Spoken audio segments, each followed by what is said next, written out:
Kırgız poeziyasında Birimkul Alыбаев kim ekenin, jana kırgız muzikasında Ырысбай Абдыкадыровдун kim ekenin aytıp деле кереги жок деп ойлойм. Анткени бул эки адамдын ортосунан жаралган чыгармалардын көбү кыргыздын кыйырына чейин тарап, элдин көкүрөгүнө сиңип кеткен. Ошондой чыгармалардын бири Сагындым туулган жер сени.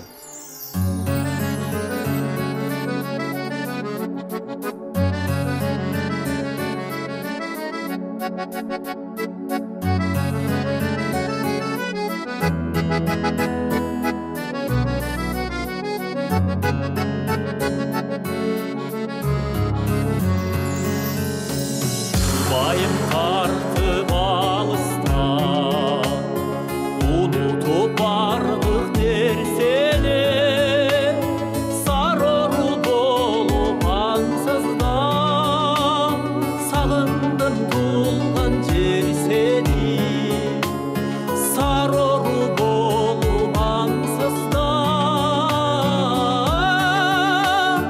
sağındım tulgan cer seni.